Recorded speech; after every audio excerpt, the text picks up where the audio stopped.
Նիստը կառավարող հարգարժան պարոն Կոնջորյան, հարգելի գործընկերներ, նիստին հետևող սիրելի քաղաքացիներ,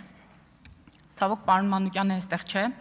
եւ որքան որ մենք ցանկանում ենք մեր տեքստերը սարքել քաղաքական եւ սպասարկել մեր քաղաքական օրակարգերը, միևնույն է առիթ է լինում այս կամ այն պնդմանը կամ հայտարարությանը ինչ-որ կերպով արձագանքել։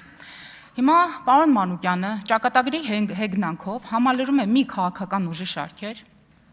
որը հանրության մեջ ավելի շատ հայտնի է որպես դաշնակցական ֆրակցիա, եւ էլի ճակատագրի հեգնանքով մեզ հիմա փորձում է մեղադրել մի հարցով, որով իր ֆրակցիայի կամ իր մոտ կուսակցության յուրաքանչյուր, եթե ոչ ամեն անգամ, ապա գոնե երրորդը անցնում է որևէ քրեական վարորդի շրջանակներում։ Ուրեմն գոյություն ունի մեկ մարդ, դաշնակցական Լևոն Մկրտչյան անուն ազգանունով, ով 3 անգամ նշանակվել է կրթության եւ գիտության նախարար։ Մի կողմ թողնենք, որ 100-ամյա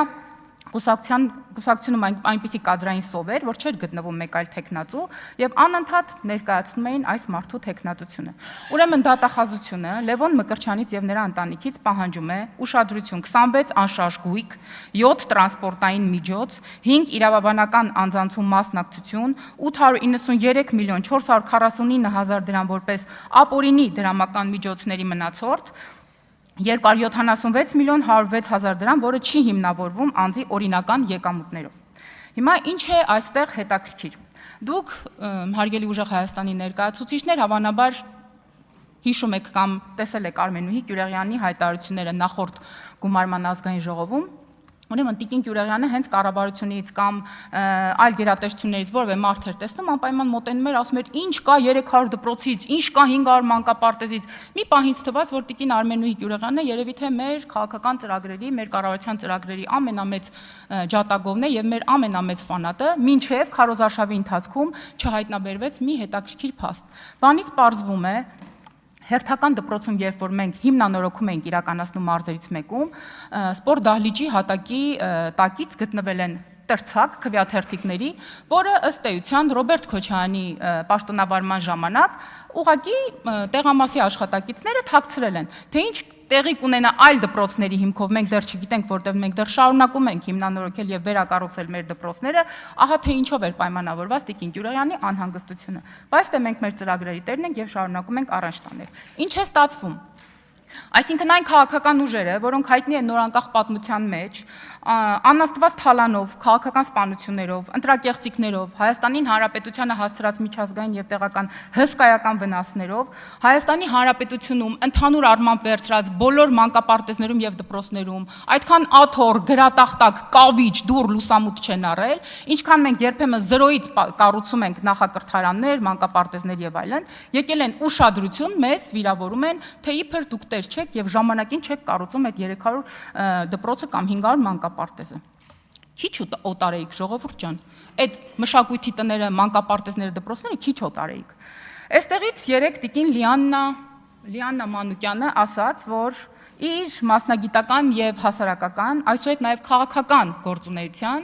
մի մեծ մասն է կազմելու կանանց իրավունքների պաշտպանությունը, ինչը շատ խրախուսելի է։ Մենք շնորհակալ ենք ձեզ այդ նախաձեռնության եւ հայտարարության համար։ Ուղղակի մեկ դիտարկում։ Դուք երբևէ առիթ ունեցել եք լսելու ձեր շարքերը համալրած Էդգար Ղազարյանի հարցազրույցները։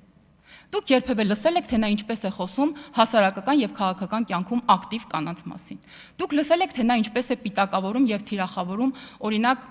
Աշխատանքի եւ սոցիալական հարցերի փոխնախարար Տաթևիկ Ստեփանյանին, ով հաշմանդամություն ունեցող երեխա ունի։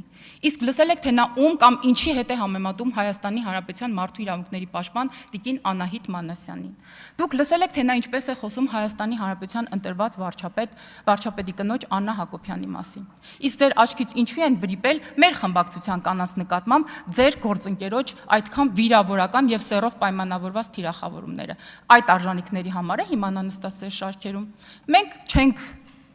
թերանա եւ անընդհատ ձեզ այդ մասին կհիշեցնենք։ Գործընկերներ ջան, այստեղ գալիս եք եւ ինչ որ տեքստեր եք ասում, հրաշալի է որ այդ տեքստերը ասում եք, բայց մի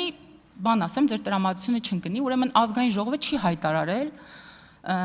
ազատ մարզային օլիմպիադաների շահադրություն, ինչպես եմ անցկացնում իմ ամառային արձակուրդները, կամ ես շատ եմ սիրում իմ հայրենիքը,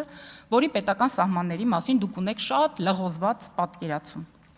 Ուրեմն իմ արմատները գնում են դեպի Խոյ, բայց ես Խոյը երբեք իմ հայրենիքը չեմ համարել։ Ես իմ հայրենիքը համարում եմ Հայաստանի Հանրապետությունը, այո, բայց իմ նախնիների արմատները գալիս են Խոյից։ Հիմա ինչ եմ ուզում, խնդրեմ ձեզ։ Եթե այսօր այդ շահադրությունները էլի գաք էստեղ կարդաք, խնդրում եմ մեզ ներկայացրեք նաև թե ով, երբ եւ ինչպես էր պատրաստվում ոչնչացնել մեր լեզուն, մեր մշակույթը, մեր խոսքը, որովհետեւ ձեր ֆրակցիայից առնվազն 2 հոգի, կարծեմ պարոն Տիգրան Աբրահամյան ասաց, որ իրենք եկել են այստեղ, որպեսզի պաշտպանեն հայոց լեզուն։ Խնդրում եմ նաև այդ շահադրությունների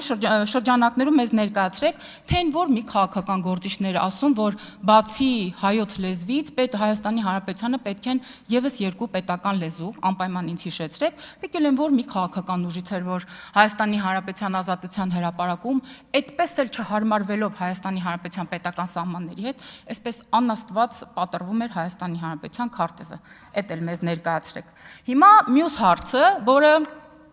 ասում է շատ ծիծաղելի կլիներ, եթե այդքան ողբերգական չլիներ։ Թուրք կամ ադրբեջանցի մոտիկից տեսնելու ձեր այս մտայնությունը։ Ձեր այս վախերը խոսում են նրա մասին, որ դուք պատկերացում չունեք, թե ինչ է նշանակում լինել պետական պաշտոնյա եւ ինչ է նշանակում զբաղվել քաղաքականությամբ։ Պարոն Արամ Վարդևայանը փորձ ունի եւ կարող է այս մասով ձեր այդ փորձի փոխանակման շրջանակներում որոշ դասընթացներ իրականացնել։ Դիցուկ Ձեզանից մեկը կամ ոմանք ինչ-որ պատվիրակության շրջանակներում գնում են ինչ-որ տեղ, որտեղ պետք է բանակցեն Հայաստանի Հանրապետության համար ոչ բարեկամ երկրների, օրինակ, ներկայացուցիչների հետ։ Եվ դիցուկ այդ հարևան ոչ բարեկամ երկրների շրջանակներում կան թուրքեր եւ ադրբեջանցիներ։ Օրինակ դուք ինչ եք անելու։ Տարբերակ A. Փակելու եք ձեր աչքերը, տարբերակ B. Աղոթք եք կարդալու եւ տարբերակ G. Խաչով հեռացնելու եք նրանց։ Ձեր թիմակիցները քարոզարշավի ընթացքում եւ քարոզարշավից առաջ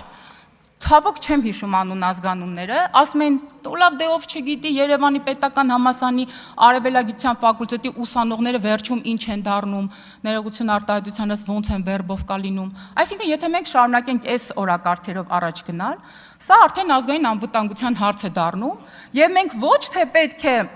մտածենք առանձին բուհերում առանձին ֆակուլտետներ փակելու մասին, այլ պետք է մտածենք ամբողջական բուհեր փակելու մասին։ Դուք ընդհանրապես տեսել եք Բրյուսովում քանի մարդ է անգլերեն խոսում։ Պոտենցիալ վերբով կա եղող Հայաստանի Հանրապետության քաղաքապետ, պետք է փակել այդ բուհերը։ Այսօր պետք է ընդհանրապես այդ մասին չխոսել։ Ինչ վերաբերում է ձեր ստերին, որ այսպես ծնագնդու էֆեկտով աճում են, այդ չանդրադառնամ, այդ շատ տարածված են, ուրեմն ինչ տեղի ունեցավ 2 շաբաթ առաջ, երբ Հայաստանի Հանրապետության քաղաքական դաշտում բավականին հանգիստ էր եւ խաղաղ էր, եւ իշխանության շատ ներկայացուցիչներ այդպես շատ ակտիվ չէին, գտնում էին արձակուրդի մեջ եւ այլն, նոր խորհրդարներ ձևավորում, նոր կառավարություն, ինչ տեղի ունեցավ սիրելի գործընկերներ։ Ուրեմն ընդդիմությանը պատասխանում էր ընդդիմությունը ու շատ հետաքրքիր էր պատասխանում, մասնավորապես պատասխանում էր ուժեղ Հայաստանի ներկայացուցիչների։ Ուրեմն նախկին Հանրապետական կուսակցության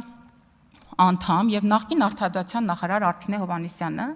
ուժեղ Հայաստանի ներկայացուցիչներին խորհուրդ էր տալի, ասում էր, դե քանի որ իրենք մանդատները վերցրին, ուրեմն ժամանակն է, որ իրենք նաեւ ազգային ժողովի ամբիոնից ասեն, որ Հայաստանի Հանրապետության կործանումը մի 5 տարով հետաձգվում է, որտեղ իրանք որոշել են դառնալ իշխանության մաս։ Մեկ այլ ռոպագանդիստ դարձյալ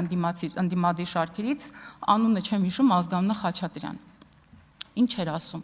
Ասում էր դե լավ, դե բոլորս գիտենք, որ այդ 300,000 ադրբեջանցիների վերադարձի թեզը հատկապես ուժեղ Հայաստանը օգտագործում էր միայն քարոզչական նպատակներով, միայն հանրության մեջ վախեր սփռելու համար։ Եվ ժամանակն է, որ Նարեկ Կարապետյանը, ես հետո լինքերը կտամ, եթե դուք ուզեք այդ հարցազրույցների, եւ ժամանակն է, որ Նարեկ Կարապետյանը եւ իր թիմակիցները ուղղակի ներողություն խնդրեն իրենց քվեարկողներից եւ հայ ժողովրդից, որ պարզապես քարոզչական նպատակներով այդպիսի ելույթներ են ունեցել։ Եվ վերջինը ընդդիմադիր ներկայացուցիչը, որը նաև այլ կուսակցության շարքերում ուզում էր դառնալ պատգամավոր, որը նաև մտավորականների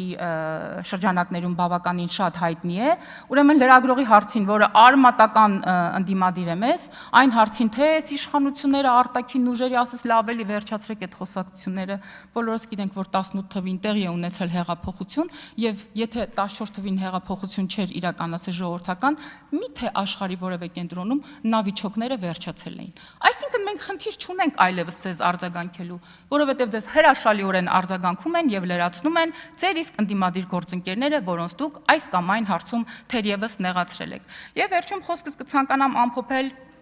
Մի քիչ անդրադառնալով Լևոն Քոչյանին, ես հասկանում եմ, որ դժվար է այստեղ գալ եւ լսել հոկտեմբերի 27-ի մարտի 1-ի համար, բայց փաստերը մնում են փաստ եւ նրանք աղաղակում են։ Մենք ունենք հետեւյալ փաստերը. 2008 թվականի մարտի 1, 10 զոհ, որոնք զոհվել են Չերյոմուխայից, մենք ունենք միեդի որոշում եւ մենք ունենք 4 քաղաքական ուժեր, որոնք շամպայնի բաժակները ձեռքներին կիսել են 2008 թվականի մարտի 1-ի քաղաքական պատասխանատվությունը։ Եվ եթե որևէ մեծ բողկեր չէին կերել, այդ ինչ պատասխանատվություն էին կիսում։